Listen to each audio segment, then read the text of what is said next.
बोलो बृहस्पति भगवान की जय। आज हम आपको बृहस्पति भगवान की कथा सुनाने जा रहे हैं, जिसे सुनने मात्र से ही हमारे सारे संकट दूर हो जाते हैं और भगवान विष्णु की कृपा से हमारे घर में धन्य धान्य की कमी कभी नहीं होती है और संतान को भी आशीर्वाद मिलता है। तो विष्णु भगवान की पूरी कहानी सुने। एक बार फिर प्रेम से बोलो विष्णु भगवान की जय। भारतवर्ष में एक प्रतापी और दानी राजा था। वह बड़ा ही दानी राजा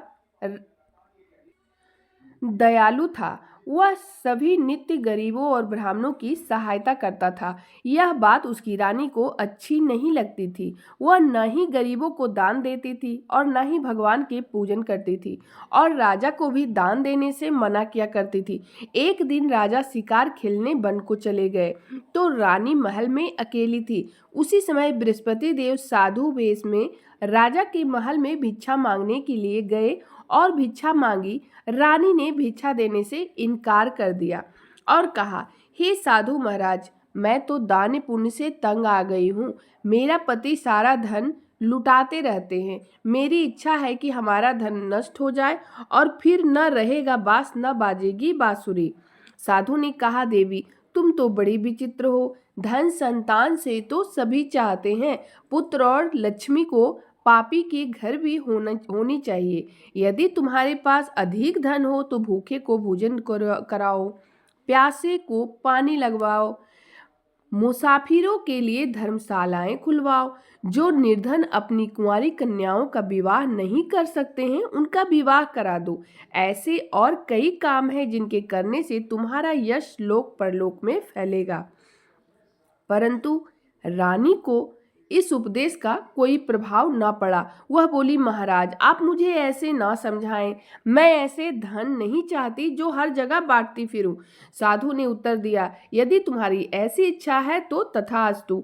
तुम ऐसा करना कि बृहस्पति को घर लीपकर पीली मिट्टी से अपने सिर को धोकर स्नान करना, भट्टी चढ़ाकर अपने कपड़े धोना। ऐसा करने से आपका सारा धन नष्ट हो जाएगा। इतना कहकर वह साधु महाराज वहां से अलोप हो गए। साधु के अनुसार कई बातों को पूरा करते हुए रानी को केवल 3 बृहस्पतिवार ही बीते थे कि उसकी सारी धन संपत्ति नष्ट हो गई। भोजन के लिए राजा का परिवार तरसने लगा। तब एक दिन राजा ने रानी से बोला कि हे रानी, तुम यहाँ पर रहो, मैं दूसरे देश को जाता हूँ, क्योंकि यहाँ तो मुझे सभी लोग जानते हैं, इसलिए मैं छोटा कार्य नहीं कर सकता। ऐसा कहकर राजा परदेश चला गया। वह वहाँ जंगल से लकड़ी काट कर लाता और शहर में बेचता। इस तरह वह अपनी जीवन व्यतीत करने लगा। इधर राजा ने परदेश जाते हुए रानी और दासी को दुखी रहने देख एक बार जब रानी और दासी को 7 दिन बिना भोजन के रहना पड़ा तो रानी ने अपनी दासी से कहा, हे दासी, पास ही के नगर में मेरी बहन रहती है। वह बड़ी धनवान है। तू उसके पास जा और कुछ ले आ ताकि थोड़ी बहुत गुजर बसर हो जाए। दासी रानी की बहन के पास गई। उस दिन गुरुवार था और रानी की बहन उस समय बृहस्पति व्रत की कथा सुन रही थी। दासी ने रानी की बहन को अपनी रानी का संदेश दिया, लेकिन रानी की बड़ी बहन ने कोई उत्तर नहीं दिया। जब दासी की रानी की बहन से कोई उत्तर नहीं मिला तो वह बहुत दुखी हुई और उसे क्रोध भी आया। दासी ने वापस आकर रानी को सारी बात बता दी। सुनकर रानी ने अपने भाग्य को कोसा। उधर रानी की बहन ने सोचा कि मेरी बहन की दासी आई थी, परंतु मैं उससे नहीं बोली, उससे वह बहुत दुखी हुई होगी। कथा सुनकर और पूजन समाप्त करके वो अपनी बहन के घर आई और कहने लगी, हे बहन, मैं बृहस्पतिवार का व्रत कर रही थी। तुम्हारी दासी मेरे घर आई थी, परंतु जब तक कथा होती है तब तक न उठते हैं और न बोलते हैं, इसलिए मैं नहीं बोली। कहो दासी क्यों गई थी? रानी बोली, बहन तुमसे क्या छिपाऊं, हमारे घर में खाने तक को अनाज नहीं था। ऐसा कहते कहते रानी की आंखें भर आई। उसने दासी समेत पिछले 7 दिनों से भूखे रहने तक की बात अपनी बहन को विस्तार पूर्वक सुना दी। रानी की बहन बोली, देखो बहन, भगवान बृहस्पति देव सबकी मनोकामना को पूर्ण करते हैं। देखो शायद तुम्हारे घर में अनाज रखा हो। पहले तो रानी को विश्वास नहीं हुआ, पर बहन के आग्रह करने पर उसने अपनी दासी को अंदर भेजा तो उसे सचमुच अनाज का भरा हुआ घड़ा मिल गया। यह देखकर दासी को बड़ी हैरानी हुई। दासी रानी से कहने लगी कि हे रानी, जब हमको भोजन नहीं मिलता तो हम व्रत ही करते हैं, इसलिए क्यों ना इनसे व्रत और कथा की विधि भी पूछ ली जाए ताकि हम भी व्रत कर सकें। तब रानी ने अपनी बहन से बृहस्पतिवार के व्रत के बारे में पूछा।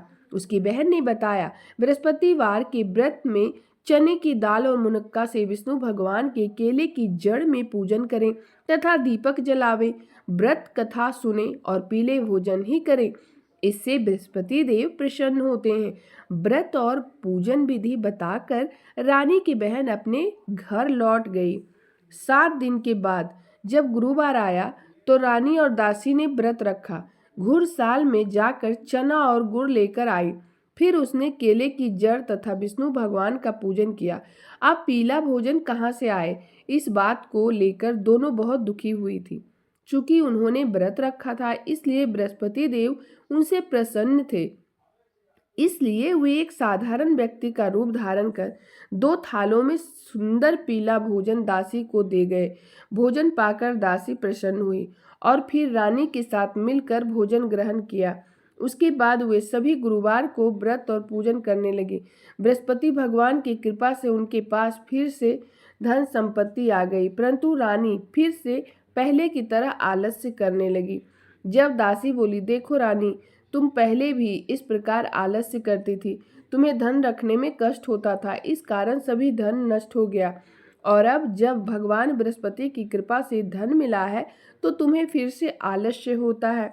रानी को समझाते हुए दासी कहती है कि बड़ी मुसीबतों के बाद हमने यह धन पाया है, इसलिए हमें दान पुण्य करना चाहिए, भूखे मनुष्यों को भोजन कराना चाहिए और धन को शुभ कार्यों में खर्च करना चाहिए, जिससे तुम्हारे कुल का यश बढ़ेगा, स्वर्ग की प्राप्ति होगी और पितृ प्रसन्न होंगे। दासी की बात मानकर रानी अपना धन को शुभ कार्यों में खर्च करने लगी, जिससे पूरे नगर में उसका यश फैलने लगा। बृहस्पति व्रत कथा के बाद श्रद्धा के साथ आरती की जानी चाहिए। इसके बाद प्रसाद बांटकर उसे ग्रहण करना चाहिए। फिर एक दिन राजा दुखी होकर जंगल में एक पेड़ के नीचे आसन जमाकर बैठ गया। वह अपनी दशा को याद करके व्याकुल होकर, बृहस्पतिवार का दिन था, एक दिन एकाएक उसने देखा कि निर्जन वन में एक साधु प्रकट हुए। वह साधु वेश में स्वयं बृहस्पति देवता थे। लकड़हारे के सामने आकर बोले, हे लकड़हारे, सुनसान जंगल में तू किस चिंता में मग्न हुआ बैठा है? लकड़हारे ने दोनों हाथ जोड़कर प्रणाम किया और उत्तर दिया, महात्मा जी, आप तो सब कुछ जानते हैं, मैं क्या कहूँ, यह कहकर रोने लगा और साधु को अपनी आत्मकथा सुनाई। महात्मा जी ने कहा, तुम्हारी स्त्री ने बृहस्पतिवार के दिन बृहस्पति भगवान का निरादर किया था, जिसके कारण रुष्ट होकर तुम्हारी यह दशा हो गई, और अब तुम चिंता को दूर करके मेरे कहने पर चलो और तुम्हारे सब कष्ट दूर हो जाएंगे। भगवान पहले से भी अधिक धन लाकर उसका प्रसाद बनाओ, शुद्ध जल में लोटे में शक्कर मिलाकर अमृत तैयार करो। कथा के पश्चात अपने सारे परिवार और सुनने वालों प्रेमियों में अमृत व प्रसाद बांटकर आप भी ग्रहण करो। ऐसा करने से भगवान तुम्हारी सब मनोकामनाएं पूरी करेंगे। साधु के ऐसे वचन सुनकर लकड़हारा बोला, हे प्रभु, मुझे लकड़ी बेचकर इतना पैसा नहीं मिलता जिससे भोजन के उपरांत मैं कुछ बचा सकूं। मैंने रात्रि में अपनी स्त्री को बहुत ही व्याकुल देखा है, मेरे पास कुछ भी नहीं जिससे मैं उसकी खबर मंगवा सकूं। साधु ने कहा, हे लकड़हारे, तुम किसी बात की चिंता मत करो। बृहस्पति की बार के दिन तुम रोजाना की तरह लकड़ियां लेकर शहर जाओ, तुम्हें रोज से दुगना धन प्राप्त होगा, जिससे तुम भली भांति भोजन कर लोगे तथा बृहस्पतिवार का पूजा का सामान भी आ जाएगा। इतना कहकर साधु अंतर ध्यान हो गए। धीरे धीरे समय व्यतीत होने पर फिर वही बृहस्पतिवार का दिन आया। लकड़हारा जंगल से लकड़ी काटकर किसी तरह शहर में बेचने गया। उसे उस दिन और दिन से अधिक पैसा मिला। राजा ने चना गुड़ आदि लाकर गुरुवार का व्रत किया। उस दिन से उसकी सभी क्लेश दूर हुए, परंतु जब दोबारा गुरुवार का दिन आया तो बृहस्पतिवार का व्रत करना भूल गया। इस कारण बृहस्पति भगवान नाराज हो गए। उस दिन उस नगर के राजा ने विशाल यज्ञ का आयोजन किया था तथा शहर में यह घोषणा करा दी कि कोई भी मनुष्य अपने घर भोजन ना बनावे, सभी मेरे यहाँ आकर समस्त जनता मेरे यहाँ भोजन करने आवे। इस आज्ञा का जो न मानेगा उसे फांसी की सजा दी जाएगी। इस तरह की घोषणा संपूर्ण नगर में करवा दी गई। राजा की आज्ञा अनुसार शहर के सभी लोग भोजन करने गए, लेकिन लकड़हारा कुछ देर से पहुंचा, इसलिए राजा को उसने अपने साथ घर लिवा ले गए और ले जाकर भोजन करा रहे थे। तो रानी की दृष्टि उस खूंटी पर पड़ी जिस पर उसका हार लटका हुआ था। वह वहां दिखाई नहीं दिया। रानी ने निश्चय किया कि यह मेरा जो हार है इस मनुष्य ने ही चुरा लिया है। उसी समय सिपाहियों को बुलाकर उसको कारागार में डलवा दिया। जब लकड़हारा कारागार में पड़ गया और बहुत दुखी होकर विचार करने लगा कि ना जाने मेरे किस पूर्व जन्म के कर्म से मुझे यह दुख प्राप्त हुआ है, और उसी साधु को याद करने लगा जो कि जंगल में मिला था। उसी समय तत्काल बृहस्पति देव साधु के रूप में प्रकट हुए और उसकी दशा को देखकर कहने लगा, अरे मूर्ख, तूने बृहस्पति देव की कथा नहीं करी, इस कारण तुझे दुख प्राप्त हुआ है। अब चिंता मत कर, बृहस्पतिवार के दिन कारागार के दरवाजे पर 4 पैसे पड़े मिलेंगे। तू उनसे बृहस्पतिवार की पूजा करना, तेरे सभी कष्ट दूर हो जाएंगे। बृहस्पतिवार के दिन उसे 4 पैसे पड़े मिले। लकड़हारे ने कथा कही। उसी रात्रि को बृहस्पति देव ने उस नगर के राजा को स्वप्न में कहा, हे राजा उठ, तुमने जिस आदमी को कारागार में बंद कर दिया है वह निर्दोष है, वह राजा है, उसे छोड़ देना। रानी का हार उसी खूंटी पर लटका हुआ है। अगर तू ऐसा नहीं करेगा तो मैं तेरे राज्य को नष्ट कर दूंगा। इस तरह के रात्रि के स्वप्न को देखकर राजा प्रातःकाल उठा और बुलाकर लकड़हारे को क्षमा मांगी तथा लकड़हारे को योग्य सुंदर वस्त्र आभूषण देकर विदा कर दिया। बृहस्पति देव की आज्ञा अनुसार लकड़हारा अपने नगर को चल दिया। जब राजा नगर के निकट पहुंचा तो उसे बड़ा ही आश्चर्य हुआ।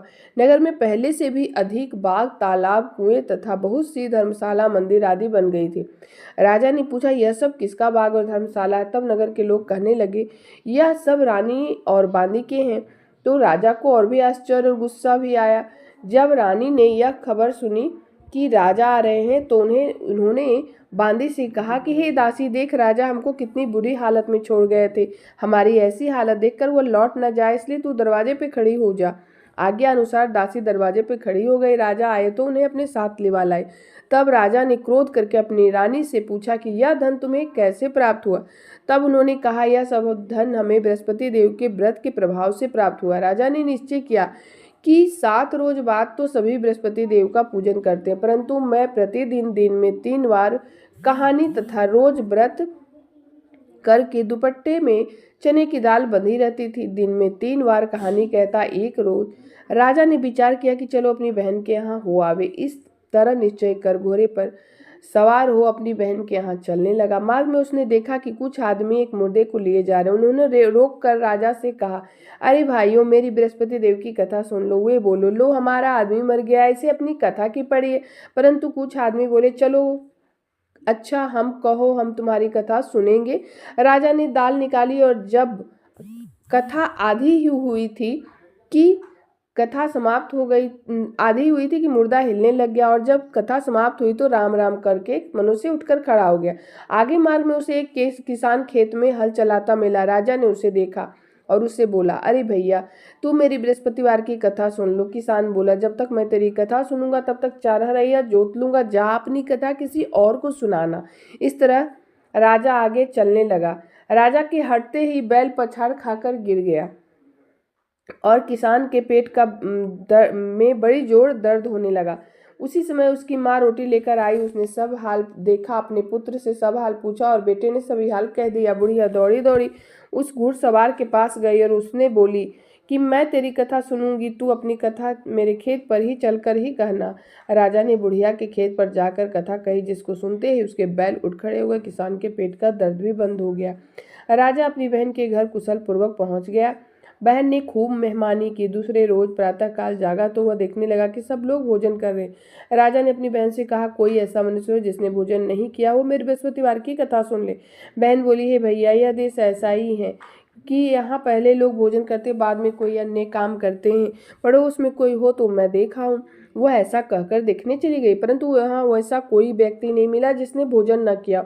अतः वह एक कुम्हार के घर गई जिसका लड़का बीमार था। उसे मालूम हुआ कि उसके यहाँ 3 दिन से किसी ने भोजन नहीं किया। रानी ने अपनी भाई की कथा सुनने के लिए कुम्हार से कहा, वह तैयार हो गया। राजा ने जाकर बृहस्पतिवार की कथा कही, सुनकर लड़का उसका ठीक हो गया। अब राजा की और भी प्रशंसा होने लगी। एक रोज राजा ने अपनी बहन से कहा, हे बहन, हम अपने घर को जाएंगे, तुम भी तैयार हो जाओ। राजा की बहन ने अपनी सास से कहा। सास ने कहा कि चली जा, परंतु अपने लड़के को मत ले जाना, क्योंकि तेरे भाई को औलाद नहीं है। बहन ने अपने भाई से कहा, ही भैया, मैं तो चलूंगी, कोई बालक नहीं जाएगा। राजा बोला, जब कोई बालक नहीं चलेगा तो तुम भी जाकर क्या करोगी। बड़े दुखी मन से राजा अपने नगर को लौट आया। राजा ने अपनी बहन रानी से कहा, हम निर्वंशी हैं, हमारा मुंह देखने का धर्म नहीं है और कुछ भोजन आदि नहीं किया। रानी बोली, हे प्रभु, बृहस्पति देव ने हमें सब कुछ दिया है, हमें औलाद भी अवश्य देंगे। उसी रात को बृहस्पति देव ने राजा को स्वप्न कहा, हे राजा, उठ, सभी सोच को त्याग दे, तेरी रानी गर्भ से है। राजा की यह बात सुनकर बड़ी खुशी हुई। 9वें महीने उसके गर्भ से एक सुंदर पुत्र पैदा हुआ। तब राजा बोला, हे रानी, स्त्री बिना भोजन के रह सकती, पर बिना कहे नहीं रह सकती। जब मेरी बहन आवे तो मुझसे कुछ मत कहना। रानी ने सुनकर हाँ कर दिया। जब राजा की बहन ने यह शुभ समाचार सुन बहुत खुशी हुई तथा बधाई लेकर अपने भाई के यहाँ आई। तभी रानी ने कहा, घोड़ा चढ़कर तो आई नहीं, गधा चढ़ी आई। राजा की बहन बोली, भाभी, मैं इस प्रकार न कहती तो तुम्हें औलाद कैसे मिलती। बृहस्पति देव ऐसे ही हैं, जैसे जिसके मन में कामनाएं होती है सभी को पूर्ण करते हैं। जो सद्भावना पूर्वक बृहस्पतिवार का व्रत करता है एवं कथा पढ़ता है अथवा सुनता है, दूसरों को सुनाता है, बृहस्पति देव उसकी सभी मनोकामनाओं को पूर्ण करते हैं। भगवान बृहस्पति देव उसकी सदैव रक्षा करते। संसार में जो मनुष्य सद्भावना से भगवान जी का पूजन व्रत सच्चे हृदय से करते हैं, उनकी तो सभी मनोकामनाएं पूर्ण करते हैं। जैसी सच्ची भावना से रानी और राजा ने उनकी गुणगान की कथा किया, उनकी सभी इच्छाएं बृहस्पति देव जी ने पूर्ण की।